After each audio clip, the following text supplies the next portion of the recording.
I do not at all join with those who would criticize the decorating of a Christmas tree. I think Christmas trees are beautiful.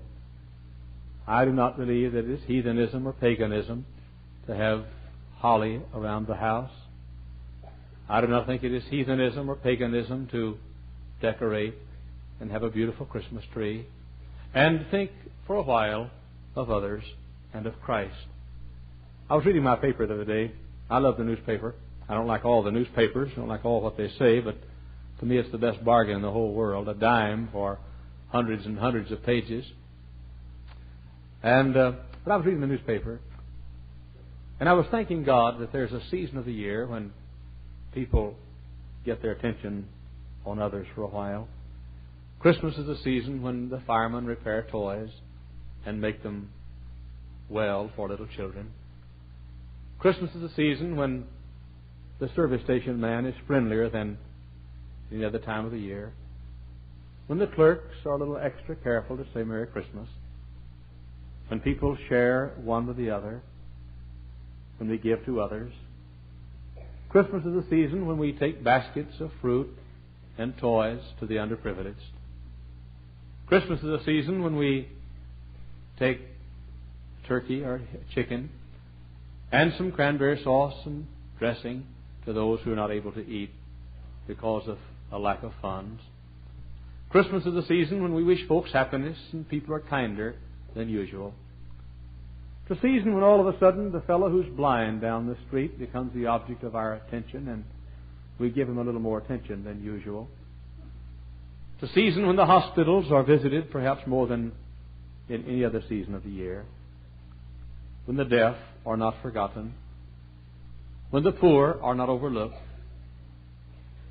When the shut-ins are visited with a little more care and attention. When the rest homes are visited and when people in general are nice and courteous. For example, I don't have them with me, but I got some letters this week from numbers of people. One of a man who is the manager or the manager of the Burger King, all the Burger Kings in this area, wrote me a wonderful letter. I wish I could have brought it. I had it in my Bible and I must have lost it on the way to the pulpit. He said, Dear Reverend Hyles, 55 to 60 of your young people stopped by to eat at Burger King recently. And he said, I just wanted to tell you how they acted. I've never seen any young people order with more propriety. I've never seen them eat with more courtesy. I've never seen young people clean up their mess as carefully. And he said, though I'm not a member of First Baptist Church of Hammond, I do not live in your city, I thank God for the work that you're doing. He said that's the finest group of young people who's ever come to our place. I received a letter recently. A lady who said, I was backing out of my drive out in Cherville, and I had a flat tire.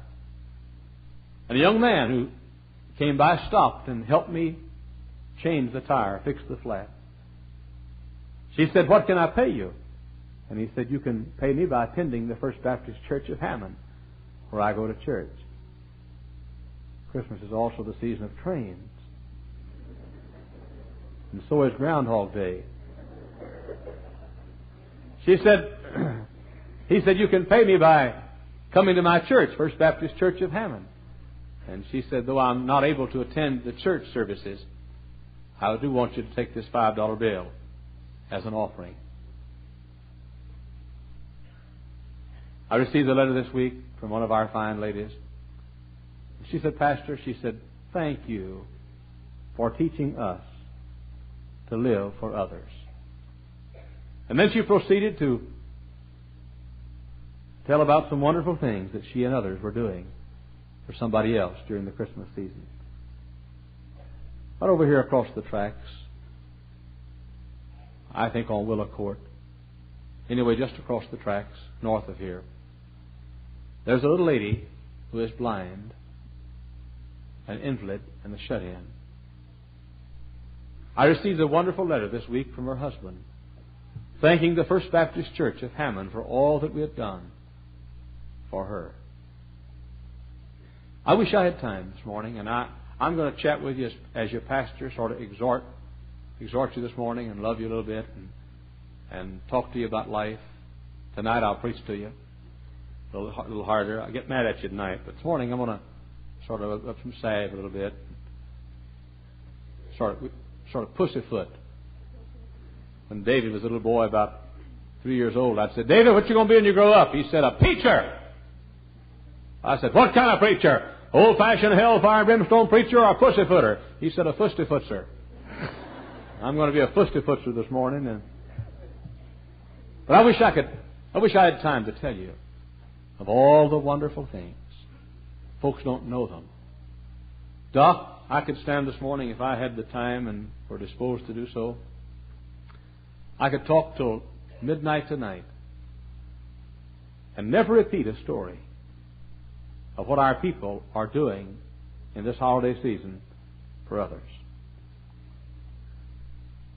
Those of you who have been in our church for years know that I have stressed one word over and over again: others, others, others, others. Lord, let me live from day to day in such a self-forgetful way that even when I kneel to pray, my prayer shall be for others. Others, Lord, yes, others. Let this my motto be: Lord, let me live for others that I may live like Thee. And so the Christmas season has been marked with some wonderful stories.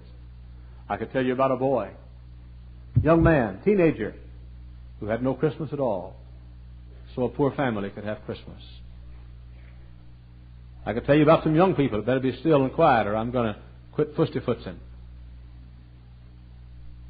I could tell you about college students who are having a tough time making it and working most of the night to pay tuition, who found another college student who was about to drop out of school and gave up his Christmas so another college student could stay in school. I could tell you story after story, unbelievable stories that would make headlines in a decent newspaper and be a blessing to even unconverted people. Then the day comes of Christmas. The gifts are open. You finish Christmas Eve night putting tab A into slot B. As I say in my book on strength and duty, have a nervous breakdown and lose your religion and fall from grace because you are trying to put the electric train together with instructions that were placed in for electric razors assembled.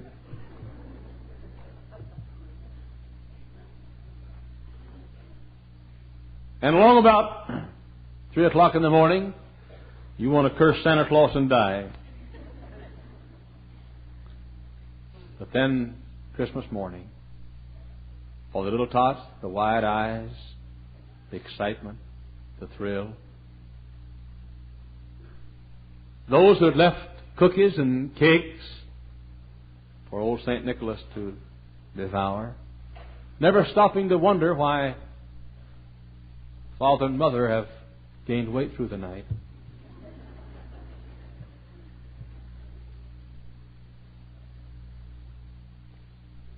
The opening of the presents, the gluttony, the turkey, the dressing, the ball game, where the Cowboys win in the last few seconds. Thank you for your prayers. And then the activities of the day, the playing of a new game, trying to find the one part that's missing. Have a seat, George. And then, have a seat, George. There are plenty of seats back there, even big enough for you. And then the nibbling in the afternoon. You think when you finish the meal you'll never eat again as long as you live. And you don't for 15 minutes.